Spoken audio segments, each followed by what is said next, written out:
Non. Alors, bonjour auditeurs, bonjour auditeurs, bonjour auditeurs. Capitaliser, l'émission qui bouge et qui dérange, qui parle de finances, qui parle de mêler de nos affaires, sinon ça coûte plus cher, est de retour dans vos foyers. On est en mode live, pas live, mais en mode virtuel maintenant. Pendant la pandémie oblige, mais ça ne nous empêche pas de pouvoir vous rejoindre dans vos foyers. Crise actuellement, mais comme vous m'avez entendu récemment, vous savez que au niveau des crises, il y a toujours des opportunités qui viennent avec. Et là, il y a une gigantesque opportunité qu'on doit absolument profiter. Le marché immobilier, les concessionnaires crient famine et les concessionnaires veulent vous vendre des véhicules. Donc, c'est le moment, je crois, d'acheter des autos. Et comme je ne m'y connais pas, j'ai invité un expert, Steve Marc de Consult Auto. Exact, qui va venir nous parler justement du marché immobilier. Immobilier, pas vrai. Du marché automobilier. Et nous parler justement de comment on peut profiter de la situation. Steve, commence par nous parler de toi. Qu'est-ce que tu fais? Parlons de Consult Auto. Et après ça, on va rentrer dans le vif du sujet. J'aime beaucoup ton jeu de mots, Greg. Automobilier, I love it. Premièrement, avant que je me présente, je veux juste prendre le temps de te remercier, Grégory, de m'avoir permis de pouvoir participer à ton émission. Donc, pour ceux justement qui ne me connaissent pas, je me présente, je m'appelle Steve Marc, je suis président fondateur de Consult Auto, et ce, depuis 2013 en tant que tel. Donc, nous autres, ce qu'on fait, c'est que notre service, c'est tout simplement de faire un service de magasinage personnalisé pour les gens justement qui n'ont pas le temps ou qui n'aiment pas magasiner leur nouveau véhicule. Donc, nous autres, la façon qu'on voit le domaine de l'automobile, c'est tout simplement qu'on le voit qu'il mérite d'avoir cette certaine révolution. Donc, c'est pour ça qu'on décide de faire les choses autrement et simplement. Voilà. Et c'est un domaine qui est quand même assez compliqué pour ceux qui ont déjà magasiné des véhicules et qui ne se connaissent pas comme moi. Je suis un gars, mais je ne connais rien aux autos. Arriver puis aller voir un vendeur justement qui vous vend les avantages d'un véhicule, si vous ne connaissez pas le monde du véhicule, ben vous n'aurez pas la capacité de comparer tel véhicule versus tel véhicule, meilleur avantage qualité-prix, puis tout ça, c'est très difficile à faire. Donc, c'est toujours mieux de consulter un professionnel pour vous aider dans votre démarchage en tant que tel. Voilà. Steve, on parle d'opportunités. J'ai lu 2 articles récemment, back-à-back, qui parlaient justement du marché de l'automobile. Et on découvre à chaque jour des nouvelles opportunités au niveau de la pandémie. C'est sûr qu'il y a eu beaucoup de décès. Il y a eu un ralentissement complet de l'économie. On est en train de repartir. Demain, les concessionnaires réouvrent dans le Grand Montréal. Enfin, oui, définitivement. Et ils ont faim. Ils ont besoin de vendre des véhicules. Ça fait presque 3 mois qu'ils vendaient uniquement des véhicules en ligne. Parle-nous justement de l'opportunité qui est de magasiner un véhicule en ce moment. Oui. Donc là, une chose justement qu'il faut savoir, Grégory, c'est que le marché justement de l'automobile a eu une grosse diminution. On parle de baisse au niveau des ventes, en tout cas du moins au Québec, là, de 75%. Okay? Wow. On s'entend justement que 75%, ce n'est pas rien. Donc oui, définitivement, les concessionnaires justement vont ils vont avoir faim. Ils vont vouloir justement vous vendre le véhicule rapidement et faire beaucoup de ventes. Par contre, une chose qu'il faut comprendre, c'est que quand on regarde justement au reste du Canada, okay, donc en Ontario, dans les autres provinces et tout, les concessionnaires automobiles étaient toujours ouverts. Donc, moi, je prends exemple justement sur les promotions que certains fabricants justement donnaient déjà. Donc, les 3 mois gratuits, les 3 mois sans paiement, certains rabais justement du manufacturier qui va arriver. On s'entend justement que le Québec, la province de Québec, est un segment justement du marché qui est quand même assez important justement au Canada là, en tant que tel. Je n'ai pas la statistique exacte, mais c'est quand même assez important. Donc là, ce qui s'est passé, c'est que François Legault a annoncé qu'à partir du 25, donc c'est-à-dire demain, les concessionnaires pourront rouvrir leurs portes. Donc, Grégory, je vais t'expliquer exactement ce qui va se passer. Ce qui va se passer, c'est que définitivement, les concessionnaires vont utiliser en fait les promotions des fabricants. Okay? On en a vu un peu partout. Quand on prend exemple Volvo qui offre 2000 $ de rabais. Volkswagen qui offre, je pense, un 4 mois, 4 ans d'entretien payé quand tu achètes une Volkswagen. C'est 4 ans d'entretien payé. C'est ça, 4 ans d'entretien payé. Puis tu avais aussi un autre fabricant là, qui offrait 3 mois gratuits en tant que tel. Donc, c'est sûr que les concessionnaires, eux autres, qu'est-ce qu'ils vont faire pour faire la promotion? Pour être en mesure de pouvoir vendre leur véhicule, ben, ils vont utiliser justement les promotions qui sont en cours et qui finissent, dans le fond, à la fin du mois en tant que tel. Il y a 2 choses qu'il faut que je dise par rapport à ça. La première des choses, OK, c'est que ces promotions-là, OK, des 1 000 de rabais, 10 000 de rabais, 5 000 de rabais qu'on voit affichés en grande banderole chez les concessionnaires ou sinon on annonce à la télé, sur Facebook ou peu importe. Ce qu'il faut comprendre, OK, c'est que souvent on a l'illusion que le concessionnaire nous donne, dans le fond, ce rabais-là. Le rabais en tant que tel qui t'est octroyé, Grégory, OK, il est réel, il existe. Par contre, ce que les gens ne savent pas, c'est que peu importe ce que le concessionnaire donne, à 90% du temps, il se fait rembourser directement par le fabricant automobile. OK. Oui. Ça, c'est un point important parce que souvent, les gens vont dire, exemple, tu regardes sur le site Internet de Jeep, OK? En ce moment, tu achètes n'importe quel Jeep, Chrysler, Dodge au prix d'employé.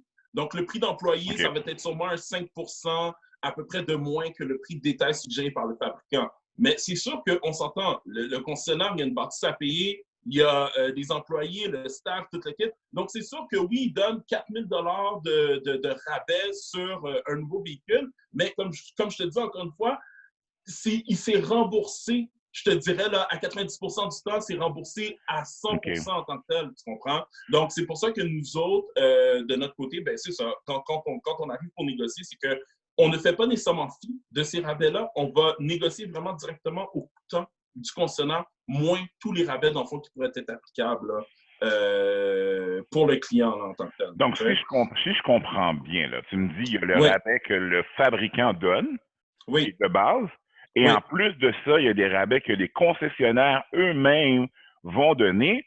Oui, à leur discrétion. Ça leur fera pas mal parce qu'ils vont être remboursés par le fabricant anyway. Exactement. Donc, on n'a pas à avoir à sentir mal de rentrer dans un concessionnaire puis aller négocier à outrance avec. Absolument. Parce que souvent, des fois, même par rapport à ta situation, tu vois, Grégory, tu es CPA, OK? Ouais. Tu fais partie d'un ordre, OK? Souvent, les ordres, les CPA, les courtiers immobiliers, les gens qui sont allés à l'armée, les personnes justement qui sont à mobilité réduite, vont déjà avoir des rabais additionnels. Dépendamment justement c'est quoi ton ordre professionnel ou c'est quoi dans le fond que tu fais dans la vie en tant que tel. Donc oui, justement, faut pas être gêné justement de pouvoir les rentrer dedans là, sans problème. Et pourquoi actuellement, techniquement, pourquoi actuellement les concessionnaires ont encore plus envie de vendre? Dans le cycle de production, pas de production, mais de vente, ils achètent des véhicules en 2020, fait que j'imagine qu'ils achètent des véhicules 2020 actuellement. Oui. Ils ont probablement encore des véhicules 2019 qui n'ont pas vendu à cause de la COVID. Donc, est-ce que c'est ça qui fait qu'ils veulent s'empresser à vendre des véhicules? OK? C'est quelque chose qui coûte extrêmement cher pour un concessionnaire. Ouais. OK? Peux-tu répéter s'il y a eu une petite pause? Je répète. Donc, ce que je disais, c'est que des véhicules, justement, qui sont stationnés dans la cour coûtent extrêmement cher aux concessionnaires. D'ailleurs, on a eu la chance justement d'en discuter un petit peu. Des fois, justement, pas des fois, souvent. Ce qui va arriver, c'est qu'exemple, présentement, on est en 2020. Techniquement, tu sais, 80% justement des autos, 90% des autos, exemple, des années précédentes, des 2019, techniquement, à l'heure où on se parle, devraient être déjà liquidés. Malheureusement, la COVID, justement, nous a pris de court. Et c'est là où est-ce que, justement, je crois que le client est capable de pouvoir tirer son épingle du jeu. Et je m'explique comment. C'est parce que quand, dans 2 situations, une auto est considérée comme étant un démonstrateur ou une auto est considérée comme étant une année précédente, ce qui va se passer, c'est qu'évidemment, les fabricants, les concessionnaires, justement, à liquider leur voiture, vont donner justement des plus gros incitatifs. Mais plus loin que ça. Un véhicule qui a déjà été en circulation, exemple, qu'on a déclaré comme démo, même s'il y avait 300 ou 400 km sur le véhicule. Voici ce qui se passe. Et aussi pour les voitures, justement, des années précédentes. Il y a ce qu'on appelle une dépréciation. Donc, un pourcentage, justement, de dépréciation qui est appliqué, justement, pour cette auto-là par le fabricant automobile. Donc, ça, c'est une ristourne. Donc, ça veut dire qu'à chaque mois, le fabricant décide de mettre un certain montant d'argent. On va parler d'une valeur X, disons 1000 $. Okay? Donc, c'est un exemple. Donc, à chaque mois, le concessionnaire, lui, n'a pas été en mesure de pouvoir vendre son auto. On est arrivé au mois de janvier. Donc, janvier, février, mars, avril, mai. Donc, 5 mois. 5 fois 1000 $ en tant que tel qui a été donné, qui a été donné au concessionnaire justement pour l'encourager justement à faire il y a un support pour les invendus finalement. Exactement, exactement. Okay. Parce qu'on s'entend qu'ils achètent pour plusieurs millions de dollars. Donc, définitivement, les propriétaires des concessionnaires s'attendent à avoir un certain support financier. Donc, ce qui est tout à fait normal. Donc, c'est ça justement que dans la tactique de négociation, des fois, il ne faut pas nécessairement être impressionné si le concessionnaire donne, exemple, 5 000 $ de rabais comme ça, tout bonnement, sans même que vous ayez levé les petits doigts. Moi, je vous dis, posez-vous des questions. Oui. Est-ce que c'est trop beau pour être vrai? Tu sais? Donc c'est vraiment dans cette optique-là. Je t'avais parlé, Grégory, que l'année passée, tu vois, je donne un exemple comme ça. L'année passée, j'avais une de mes clientes, un couple qui avait acheté une Nissan Rogue. OK? On est en 2019, c'était une 2018. La voiture avait 100 km, mais ce qui arrive, c'est que souvent, il y a des concessionnaires. Là, on rentre vraiment dans dans les arrière-coûts. Le détail. Oui, dans les détails.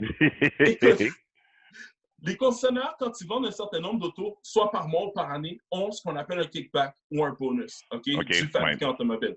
Souvent, souvent, le kickback va être beaucoup plus important financièrement que le profit du véhicule vendu. Donc, ce qui veut dire que à la fin de l'année fiscale, le concessionnaire, qu'est-ce qu'il va faire? C'est qu'il va s'auto-vendre le véhicule. Donc, il va se vendre le véhicule à lui-même pour aller chercher justement le bonus, dans le fond, le kickback auquel il a besoin. Donc, s'il fait en sorte que là, après ça, lui, il est prêt avec l'auto, mais il la garde, il la met comme un démonstrateur, donc encore plus de retour du fabricant. Donc, ce qui fait en sorte que l'année passée, quand j'étais avec ces clients-là, ils avaient acheté une Nissan Rogue SV Tech 2018 en 2019. Ce qui s'est passé, c'est que quand tu regardes justement la valeur d'un véhicule comme ça, c'est un véhicule qui vaut dans les alentours de 40 000 $, 40 000, 41 000. Moi, à travers ma négociation, sachant que je sais tout ce que je sais, ben, le client s'est avéré à payer à peu près 28 000 pour le même véhicule. OK.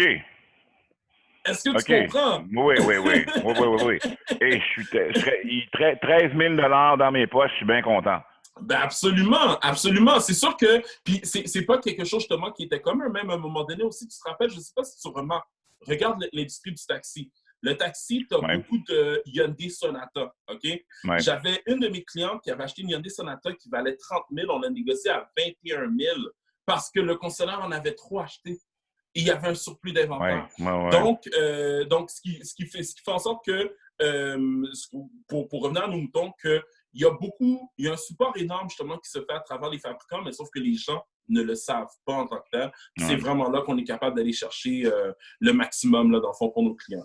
Fait que là, cette situation-là que tu me parles, elle prévalait l'année d'avant, l'année passée, ce qu'on appelle BC, Before Corona. Puis là, maintenant, after Corona, ou bien pendant Corona, tout ça est vrai encore, mais il y a un surplus dans le sens que le surplus d'inventaire va être encore plus grand actuellement à cause de la pandémie. À cause de la pandémie. Moi, ce que je crois, là, tu sais, tout à l'heure, je t'ai parlé comme quoi que dans le reste du Canada, les concessionnaires étaient encore ouverts, right? Donc là, en ce moment, la promotion que les fabricants donnent présentement pour le mois de mai, on s'entend, c'est exemple, si je prends Toyota, c'est Toyota pour Canada. Donc, c'est pour le Canada au complet. Donc, le Québec en tant que tel, oui, va avoir droit à cette promotion-là, mais je crois, et je dis ça vraiment sous toute réserve, tu sais, j'ai à peu près une dizaine de clients qui attendent après moi pour que je puisse négocier leur véhicule parce qu'on avait déjà commencé le processus. Donc, là, le déconfinement, justement, a été annoncé par François Legault. Ils m'ont dit, OK, Steve, est-ce que tu penses que ce serait une bonne idée qu'on commence à entamer les démarches de négociation maintenant? Moi, ce que j'ai dit à mes clients, je les ai parlé à toutes, sans exception. Je dis, guys, moi, je pense que la meilleure stratégie, ce serait d'attendre au mois de juin. Pourquoi? Parce que au mois de juin, parce que les fabricants fabriquent leur incitatif pour le mois. Donc, ça dure le mois, Le mois complet. Le mois complet. Et Mhm. après ça, justement, on change d'incitatif. Donc là, sachant justement que la province de Québec, comme je t'ai dit tantôt, qui occupe une portion qui est quand même assez importante dans l'industrie automobile au Canada, je crois fortement que les fabricants vont adapter leur offre en conséquence pour inciter justement les clients à acheter là, justement plus de véhicules là, en tant que tel. Donc, le mois de juin, c'est dans 7 jours. Fait Le que, mois de juin, c'est dans 7 jours. Le mois de profitez juin, des c'est dans derniers 7 7 jours. jours pour regarder quel véhicule vous pourriez avoir en tête, puis tout ça. À partir Exact. du 1er juin, mettez-vous le couteau entre les, entre les dents et allez négocier, justement. Partez à la chasse, les amis. Oh, wow! Fait que les économies vont être significatives. Est-ce que ça va être la même chose au niveau du marché usagé ou ça va être, ou bien le marché usagé, s'ils ne seront pas touchés autant que le neuf? Je te dirais que le marché usagé, à la base, en tant que tel, bon, moi, de mon côté, je parle pour ma propre, je prêche pour ma propre parole. Moi, de mon côté, je suis vraiment dans les véhicules neufs en tant que tel. Donc, je ne fais pas de véhicules usagés. Par contre, ce que je sais déjà ou ce que j'ai déjà entendu, c'est que les véhicules usagés, des fois, vont être un petit peu plus difficiles, justement, à négocier qu'à la normale en tant que tel. Mais reste que, quand même, il y a eu une carence, OK, à travers ces 60 derniers jours, 65 derniers jours. Il y a eu une carence. Et est-ce que ça veut dire que même si, justement, dans le monde des véhicules usagés, c'est difficile à négocier, est-ce que ça veut dire, justement, qu'on ferme notre bouche, on achète l'auto puis on part avec? Non, je crois que non. Il faut définitivement, oui, négocier vraiment au plus bas possible. Puis définitivement, le concernant ne s'en plaindra pas là, de faire une vente là, pareil. Là, en tant que... Le comportement du consommateur, ça, je sais que c'est hypothétique comme question, mais est-ce que tu penses vraiment que le consommateur va se ruer vers les véhicules ou ils vont rester confinés et dire comme ça, wow, je suis pas sûr que ça me tente d'aller dans une salle de montre en ce moment. Je t'explique. Selon moi, je pense que tu as deux écoles de pensée. Moi, je le crois, puis je le dis toujours à tous mes clients sans même... sans aucune gêne, Greg. L'achat d'une auto, souvent, c'est impulsif. Ça vient de là. C'est pour ça, justement, que quand il fait beau dehors, comme ça, là, les concessionnaires sont super contents parce qu'ils savent.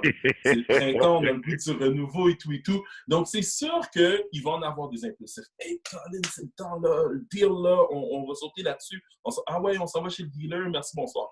T'en as d'autres, justement, qui vont être un petit peu plus prudents, puis qui vont dire, ben, tu sais quoi, on va essayer de magasiner en ligne, on va essayer justement de faire nos appels téléphoniques et tout et tout. Moi, personnellement, pour ma part, Greg, je ne crois pas que, tu sais, à la base, si on sait que l'achat d'une auto, c'est la deuxième achat la plus importante de ta vie après l'achat d'une maison. Je vois pas comment que c'est faisable de pouvoir magasiner une voiture en ligne. Okay? Et c'est pour ça que depuis 7 ans, Greg, on a toujours fait les choses de la même façon. Nous autres, au lieu que le client aille se déplacer chez le concessionnaire, on fait les essais à domicile depuis 7 ans. On ramène les 3 autos, donc les 3 autos du choix du client. Le client peut faire affaire avec une seule personne qui n'a pas le COVID. Attends. Ça m'intéresse, là. Donc, avec toi, le client n'a pas besoin de se déplacer chez le concessionnaire. Non. Non. Oh, OK. Du tout.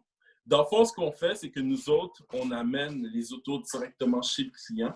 Le client, dans le confort de son foyer, peut essayer 3 voitures où est-ce qu'on a loué entre 30 et 45 minutes. Écoute, par auto. Donc, en tout et partout, là, le client là, va passer au moins un bon 3-4 heures avec nous lorsqu'on essaie les autos. Puis vraiment, là, se mettre dans leur contexte à eux. Souvent, on a des clients, là, quand on fait des test drives, ils vont les amener chez leur... On part avec l'auto, on va chez des amis, chez des cousins. Donne-nous ton impression, dis-moi qu'est-ce que tu en penses, ça, nanana. Donc, je trouve que c'est beaucoup plus pratico-pratique. Là, maintenant, tu as des concessionnaires qui ont commencé à faire des essais routiers à domicile parce qu'ils n'ont pas le choix. En tant que tel, à cause de la pandémie. Mais reste que là, tu as toujours comme... Comment que je peux dire, le client est toujours étampé, je vais dire comme ça, là, excuse-moi ma vulgarisation, mais avec un gun sur la tête pour acheter parce que veux pas, il y a comme une certaine pression d'achat. Tandis qu'avec nous, ben, dans le fond, le principe est vraiment de laisser le client prendre son temps puis y aller vraiment à son rythme, justement, là, quand vient le temps, justement, d'essayer les autos, là, tu sais. Donc, tu donnes un service qui est COVID-proof, là. COVID-proof. We've been COVID-proof before COVID. C'est merveilleux, merveilleux, merveilleux. Écoute, je regarde des rabais. Vas-y. Oui, dis-moi non, vas-y. Je regarde des rabais, là. Je regarde un financement pour Oui. un ROG 2020. Oui. 0% d'intérêt sur 84 mois, mes amis. Pour ceux qui ne le savent pas, c'est pour 7 ans. 7 ans. So what? Comment qu'ils font? Comment que les concessionnaires, les fabricants vont faire de l'argent avec une aubaine comme celle-là, ou bien ils parlent d'un Qashqai 2019 qui est offert à 0% pendant 72 mois. Pendant 72 mois. Dans le fond, c'est très simple, OK? Le fabricant en tant que tel, exemple, tu prends Nissan, OK? C'est Nissan Canada Finance, qui est l'institution financière qui fait le financement directement pour les concessionnaires ou le fabricant et tout et tout. Des fois, justement, il peut arriver que Nissan vont utiliser d'autres institutions financières tierces, telles que Scotia, TD, BMO, et ainsi de suite. Ces institutions financières tierces-là, souvent, vont donner une ristourne directement au fabricant pour chaque client qui rentre dans le CRM. Tu me suis? Donc, c'est-à-dire que ça, pour eux, c'est du data, et du data, ça vaut cher. Ouais, non, data is gold now. Data is gold. So, sachant justement qu'on sait tout ça en tant que tel, ben c'est sûr que pour eux, ben regarde, en même temps, il y a tout l'aspect aussi que tu as des clients, sur tous ces clients-là qui vont compter que tu sais qu'ils vont être en retard. Donc, les intérêts justement qui vont être chargés, et ainsi de suite. Mais le 0% est réel en tant que tel. Donc, il y a une manière de le calculer, c'est simple. Tu calcules le prix de détail suggéré par le fabricant avec les taxes, les frais de transport et préparation, tu le divises par le nombre de mois qui est financé. Et c'est censé te donner un chiffre qui est précis. Advenant le cas que le chiffre diffère, ben là, c'est sûr qu'il y a quelque chose en arrière, il faut garder ses contrats comme il faut. Hey, j'ai un ROG 2011 de 2013. 2013, OK. Je suis venu de payer cette année. Hey, 2020, je sais pas si ça me tente de m'embarquer pour un 8 ans, là. 8 ans, 7 ans. Mais un ROG 2020 sans intérêt pour 7 ans, ça me tente en maudit, là. Ben, tu sais que je te dis quelque chose, Greg? Puis c'est là où est-ce que tu vas voir la valeur ajoutée par rapport au service de Constructo. Puis qu'est-ce qu'on fait? Ouais. Tu vois, pour moi, la façon que je le vois, OK? Là, je vais parler, je sors mon côté qui est humaniste, puis ça. Je t'explique. Les gens jettent de l'argent par les fenêtres tout le temps. OK, on le sait, s'achètent des trucs auxquels ils n'ont pas besoin. Ouais. Et moi, de mon côté, je rajoute le principe que les gens, justement, changent de véhicule. Souvent, des fois, je vais rencontrer des gens. On va faire ce qu'on appelle des sessions brainstorming, juste pour prendre en compte exactement, c'est quoi les besoins du client et tout. Et souvent, le client, un peu comme toi, vient de finir de payer son auto. Puis il me dit, tu sais quoi, Steve, je veux changer d'auto. Moi, la première question que je pose, c'est pourquoi? Pourquoi tu veux changer de véhicule? Tu viens de passer 7 ans de ta vie à payer, là, justement, pour une auto. Là, c'est le temps de capitaliser. Ouais. C'est le temps de capitaliser, justement, là-dessus. Puis, finalement, justement, parce que le problème avec ça, c'est que tu as fini de payer ton auto, tu vas revendre ton auto, tu vas être impacté par la dépréciation du véhicule pour ensuite te racheter une autre auto puis te rembourber dans des paiements. Tu sais, je veux dire, avoir su. Si, admettons, tu es le genre de personne qui aime changer d'auto, admettons, tu dis, tu sais quoi, si moi, là, j'ai une auto, je l'achète, je veux le garder pour 6 ans. Ben, regarde, tant qu'à acheter une auto puis garder pour 6 ans pour la revendre, fais juste aller en location. En location, toi, de ton côté, tu ne seras pas impacté par la dépréciation du véhicule. Non, c'est ça. Tandis que si tu l'achètes, c'est parce que tu veux le garder quand même pendant une grande durée. Donc, 10, 12 ans minimum en tant que tel. Là. Donc, la preuve, moi, je prêche ma propre paroisse. À la maison, on a justement, ma copine, elle conduit un Mitsubishi Lancer 2010. OK? Elle l'a acheté neuve en 2010. Puis, tu sais, à chaque fois, on est comme, OK, oui, il y a des petits bobos, il y a des petites réparations à faire sur le véhicule, mais la façon qu'on le calcule, c'est qu'on dit, mais mieux vaut faire ces petites réparations-là que changer de véhicule parce qu'à la fin de la journée, il n'y a pas une auto qui va nous, il n'y a pas une réparation qui va nous coûter 25 000. Là, on non, c'est clair, là, c'est clair, c'est clair. Donc, c'est important justement d'évaluer. Là. Mais en même temps, it's sweet. Pas avoir de paiement d'auto, là, it's very sweet as well. Là, tu m'as eu par les émotions, là, comme, c'est pas avoir de paiement, c'est comme, je peux faire 1 an ou 2 sans avoir de paiement, là, pour le véhicule. C'est une très, très bonne chose, ça aussi, là. Mets de l'argent sur ta maison. You know. Parlons location rapidement. Est-ce que tu penses que la location, habituellement, bon, il y a tout un débat, achat ou location. Oui. Maintenant, à cause du COVID, est-ce qu'on achète ou on loue? Wow! C'est une très bonne question. Ben, écoute, c'est tellement particulier à tous et chacun. Je pense pas qu'on doit utiliser le COVID comme prétexte pour changer justement nos habitudes de consommation. Par contre, je crois que, tu sais, un peu comme on s'est parlé tantôt, si tu achètes, c'est parce que tu sais que tu veux rester avec le véhicule à long terme, puis passer à autre chose dans ta vie. Tu sais, souvent, j'ai des clients, exemple, ils projettent, exemple, s'acheter une maison peut-être dans 5 ans ou peu importe. Mais regarde, moi, ce que je leur dis, c'est regarde, si tu loues ton auto, pense-y. Tu as fini de louer ton auto, là, tu vas te retrouver 4 ans plus tard sans véhicule. Il va falloir que tu te rembourbes justement dans une nouvelle location. Là, tu vas essayer pour passer au crédit justement pour ta maison. Oups! T'es impacté justement par ton endettement. Donc, tandis que si tu l'achètes, tu l'as fini, tu l'as financé sur 5 ans, tu as fini de le payer, là, tu arrives pour passer à la banque, merci, bonsoir, tu as ta maison, puis on passe à autre chose. Là, donc, moi, personnellement, c'est comme ça que je vois la chose. T'sais. Écoute, Steve, c'était des très, très bons conseils. J'ai appris, puis je suis sûr que nos auditeurs ont appris, mais ça, c'est un rendez-vous là, qui va être régulier parce que... Absolument! Comme tu as dit, l'achat d'une auto, c'est souvent la deuxième plus grande décision qu'on prend au niveau achat, au niveau valeur monétaire. Donc, c'est important d'être bien conseillé, de savoir exactement dans quelle direction on va et de savoir justement s'entourer de professionnels pour avoir un bon rapport qualité-prix, des bons comparables, qu'on puisse vraiment pas jeter notre argent par la fenêtre. Et souvent, on dit toujours aux gens, comme si vous ne mêlez pas de vos affaires, ça vous coûte plus cher. Puis une auto, ça coûte déjà cher, point. Donc, si on peut la négocier puis l'avoir à beaucoup moins cher à ce moment-là, je vais vous dire, vous allez la conduire avec encore plus de fierté si elle vous a pas Voilà.